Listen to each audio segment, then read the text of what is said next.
আসসালামু আলাইকুম রহমতুল্লাহি ওয়া বারাকাতুহু। ক্বালা রাসূলুল্লাহ সাল্লাল্লাহু আলাইহি ওয়াসাল্লাম ইরহামু মান ফিল আরদ ইয়ারহামুকুম মান ফিস সামা। আল্লাহ রাসূল সাল্লাল্লাহু আলাইহি ওয়াসাল্লাম ইরশাদ করেছেন যে জমিনের মধ্যে যারা আছে তাদের প্রতি তোমরা দয়া করো, আকাশে যিনি আছেন তাহলে আল্লাহ তাআলা তোমাদের উপর রহম করবেন, দয়া করবেন। এই বাসকালিতে বিশেষ করে এই বন্যা কবলিত মানুষের পাশে যারা দয়া দেখিয়েছেন,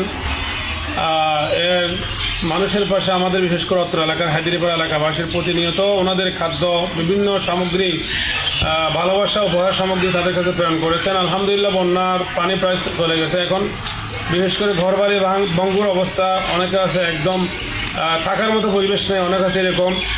আবার এই অনেকের আছে যে আরেকজনের ঘরে থাকে, কারণ মাটির ঘর যেগুলি আছে মোটামুটি এগুলি সব প্রায় সব বিলীন হয়ে গেছে। পানি এমনভাবে ওনাদেরকে শেষ করে দিয়েছে।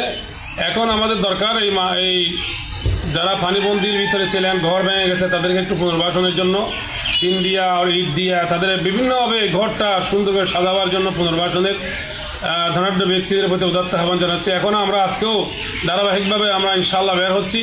আজকে মূলত বের হব আমাদের আগ্রাবাদের এই ধনাঢ্য পরিবারের সন্তান আমেরিকা প্রবাসী জনাব আলহাজ আবুল কাশেম সাহেবের প্রেরিত নগদ অর্থ। আমরা আজকে খাদ্য সামগ্রী নয়, যেহেতু দেখতেছি পানি চলে গেছে, ওনারা আলহামদুলিল্লাহ মোটামুটি অনেক খানার প্রাগানোর ব্যবস্থা হয়েছে, কিন্তু থাকার অথবা অন্যান্য যেগুলি প্রয়োজন সামগ্রী দরকার সেগুলি যেন ওনারা কিনতে পারে। আমরা নগদ অর্থ জনাব আলহাজ আবুল কাশেম সাহেব, যিনি আমেরিকা প্রবাসী, আলহামদুলিল্লাহ তার একটা মেয়ে একটা ছেলে, ওনারাও ডাক্তার, উনি সমস্যামূলক কাজ অনেক কাজ করেন। ইনশাল্লাহ আজকের ওনার টাকাগুলি আমি হাতে পাওয়ার পরে আমাদের একটা টিম ইনশাল্লাহ ওই বন্য দুর্গত এলাকায় যারা দেখবো যে একেবারে নিডি ফ্যামিলি, তাদের হাতে ইনশাল্লাহ নগদ অর্থগুলি দেওয়ার জন্য আমি ওয়াদাবদ্ধ এবং আল্লাহর কাছে সাহায্য চাই যেন আমরা এই আমানতটুকু পৌঁছে দিতে পারি এবং তাদের পাশে থাকতে পারি। জনাব আলহাজ আবুল কাশেম সাহেব, যিনি আমেরিকা প্রবাসী, তাঁকে ধন্যবাদ জানাচ্ছি। ইতিপূর্বে যারা আমাদের সহায়তা করেছেন সবাইকে ধন্যবাদ জানাচ্ছি। আমরা সবাই যেন নিজেদের সাধ্য অনুযায়ী নিজের পকেট থেকে যেন আমাদের এদের ভাইদের বোনদের পাশে দাঁড়াতে পারি। এবং আজকে এই লাইভের মধ্যে অন্যান্য বিশেষভাবে ধন্যবাদ জানাচ্ছি ফেনীবাসীদেরকে। বিশ্বাস করে অন্তর ভরে যায়, ওনারা বলে যান নাই চট্টগ্রামবাসীদেরকে। ওনারা ট্রাকে আলহামদুলিল্লাহ গোটা বাসকালের প্রত্যন্ত অঞ্চলে কষ্ট করে ফেনীবাসী, নোয়াখালীবাসী, বিশেষ করে ফেনীবাসীদের এই ভালোবাসা আমাদের মন জুগিয়েছে। আলহামদুলিল্লাহ ওনাদের দোয়া রইল, তাদের অভিনন্দন জানাচ্ছি। আল্লাহ যেন আমাদের সবাইকে সম্মিলিত হবে আমাদের এই দুর্গত মানুষের পাশে দাঁড়াবার আল্লাহ যেন তৌফিক দেন।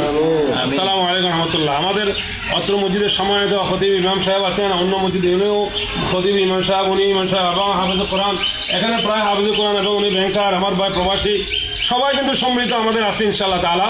তো আমাদের ইমাম সাহেব যদি কিছু বলতেন মনে হয় ভালো হয়। আসসালামু আলাইকুম রহমতুল্লাহ। সম্মানিত ফেসবুক বন্ধুগণ এবং দূর দূরান্ত থেকে যারা লাইভটি দেখছেন সবার প্রতি আন্তরিক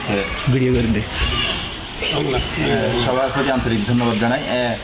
আসলে এখন বর্তমান পরিস্থিতির মধ্যে ত্রাণ দেওয়ার জন্য কোনো প্রয়োজন হবে না। আসলে যখন ত্রাণের প্রয়োজন হয়েছিল অনেক মানুষ, হায়দ্রিপাড়ার মুসল্লি ভাইরা সহ এলাকার মানুষ, মান্যগণ্য ব্যক্তিবর্গ সহ এবং ফেনীবাসী সহ বিভিন্ন এলাকার অনেক মানুষ ত্রাণ দিয়ে বন্যার্থ মানুষদেরকে সহযোগিতা করছেন। এখন কিন্তু সহযোগিতা প্রয়োজন যাদের ঘর একেবারে বিলীন হয়ে গেছে, মাটির ঘর সহ যাদের ঘর একেবারে বিলীন হয়ে গেছে, তাদেরকে অর্থ দিয়ে যদি আমরা যারা ধনাঢ্য ব্যক্তিরা আছে টাকা দিয়ে যদি সহযোগিতা করেন তাহলে এটা বেশি উপকৃত হবে বলে আশা রাখি।